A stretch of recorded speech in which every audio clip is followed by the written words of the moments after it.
Jean-Pierre Michael. Est-ce que ce nom vous évoque? Ouais, ça me parle. Je connais un Jean-Pierre et un Michael. Bah alors Jean-Pierre et Michael ensemble. Je connais pas trop, non. C'est particulier. Vas-y, après, je nos souffrances, là, tu vois bien qu'on connaît pas. Alors,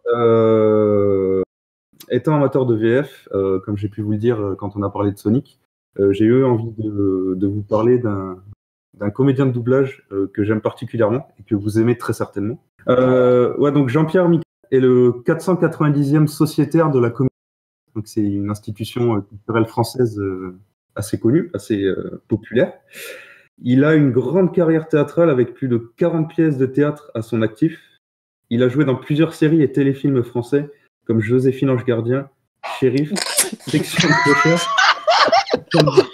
Oh le troll! Laissez-moi terminer. Pardon. Laissez-moi terminer. Retenez-vous un peu. Vous n'êtes pas au bout de vos canaux. Donc il a joué dans Shérif, Section de recherche et Candice Renoir aux côtés de son actrice Cécile Bois. Maintenant, on va entrer dans le vif du sujet avec son travail en tant que voix off et comédien de doublage. De 2009 à 2012, il a été la voix off de Virgin Radio et de fin 2012 à fin 2017, il a été la voix officielle de la chaîne C8. On a pu entendre citer pour des marques comme Castorama, Beko ou bien encore BMW. Pour l'instant, tu me vends pas du rêve. Hein. Non, mais justement, ça monte crescendo. Ça monte crescendo. Dans le domaine du doublage, il est la voix régulière de, accrochez-vous bien, Brad Pitt, Keanu Reeves, Michael Fassbender, Ethan Hawke, Timothy Olyphant et Damian Lewis. Mais qu'est-ce qui s'est passé? Qu'est-ce qui s'est passé pour cet homme-là? Il a une carrière riche et moi je trouve ça intéressant. Mais de ouf, le mec il a tout fait. C'est aussi la voix récurrente de Doug Lowe, Jim Caviezel et Karl Urban. Donc cette année, vous avez pu entendre sa voix dans John Wick 3, Ad Astra, Once Upon a Time in Hollywood, Captain Marvel ou encore la série The Boys, dans laquelle il double le personnage de Karl Urban. Autant de productions qui ont rythmé notre année cinématographique à tous. Donc avec sa voix claire, que nous avons tous déjà entendue au moins une fois, Jean-Pierre Michael est selon moi un comédien de doublage emblématique du paysage audiovisuel que je placerai au même niveau que les grands, à savoir Richard Darbois, ceux qu'on a cités précédemment. C'est au même niveau, hein, même. Hein. C'est au même niveau. Ouais. C'est genre il a la même voix que le mec qui fait Bruce Willis et tout. Hein. Justement, j'avais noté aussi, Patrick Poivet. Tous les acteurs qu'il fait, c'est dingue, c'est dingue. On le reconnaît de très très loin. C'est ça, c'est un acteur emblématique. Ouais. Ah putain, limite je pensais que t'allais me parler de Plus belle la vie à un moment donné. Non mais justement, j'ai fait exprès comme Ah ouais, il a dit Joséphine, tu vois. Ça m'a fait gaulerie direct, tu vois. Par contre, je vous invite à regarder déjà ce qu'il a fait sur internet et à regarder son visage parce qu'il a vraiment une tête de beau gosse. Dans le monde du doublage, c'est assez particulier. Vraiment. Ils ont tous des sales gueules à la base. Non, c'est mais pour ça qu'ils sont pas comédiens, quoi. Mais vraiment, quand tu verras son physique, tu te diras ouais, lui il a de cinéma. De toute façon, si tu doubles Brad Pitt, il faut que tu assumes. Il faut être au top. C'est clair. Ouais. Et Keanu Reeves aussi, ouais. Et avec Keanu Reeves aussi, ouais. Parce qu'il est pas dégueulasse quand même, Keanu Reeves.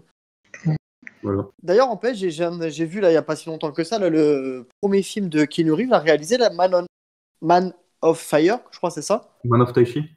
Non, voilà, Man of Tai-Chi plutôt. C'est Man on Fire, c'est autre chose. C'est avec Denzel Washington, c'est ça? Ouais, c'est ça. Ouais. Rien à voir. Il était très bien ce film. Voilà, c'était juste pour faire la petite aparté. J'ai beaucoup aimé ce petit film. Il y avait des petits défauts, mais franchement, il était très bien. D'ailleurs, il y avait le premier rôle un de ses premiers rôles, j'imagine, du mec de The Raid. Iko Uwais, ouais. C'était sûrement un de ses premiers rôles, peut-être pas le premier, mais un de ses premiers. The Raid, c'était avant, je crois, donc. C'était avant The Raid. Non, t'es sûr, il était très jeune quand même, d'un joueur dans le film. Il était très très jeune. Tai-Chi, ça doit être quoi, 2013-2014. Ouais. The Raid, je crois que c'était avant. Hein. 2012-2013. Ouais. Je voulais ajouter un truc à ma chronique, si ça vous dérange pas. C'est une citation du comédien de doublage qui va finir sous forme de question. Il a déclaré qu'il aimerait voir le nom des comédiens de doublage à la fin du générique placé à côté du nom de l'acteur qu'il double. Qu'en pensez-vous? C'est une face un peu, on en parlait la semaine dernière, c'est une face un peu plus cachée du cinéma, mais bon, sans le doublage, en vrai, ce serait horrible, quoi. Enfin, je veux dire, avec un doublage de mauvaise qualité, tu le vois et là, t'as envie de lâcher le mec Pour moi, les en France, ils ont créé un truc jamais vu pour moi, parce qu'ils sont capables de se substituer à l'acteur qu'ils doublent. Ah non, mais nous, c'est très fort, hein. Nous, on a des voix, mec, en France, c'est dingue. Mais moi, tu vois, je trouve que c'est une super bonne idée ce que tu dis, mais j'en suis sûr que s'ils font ça, ça va faire une polémique. C'est pas le jeu vidéo encore. Peut-être c'est différent, tu vois. C'est pas tout le temps qu'il y a des acteurs qui prêtent leur visage, leurs traits et tout pour Mais un pourquoi jeu ça ferait vidéo. polémique? Bah, les gens ils vont dire ouais c'est une VO et tout, pourquoi vous regardez en français et tout, alors qu'en français on a des bonnes voix, mais il y en a qui c'est des puristes en VO sous-titré français, tu vois.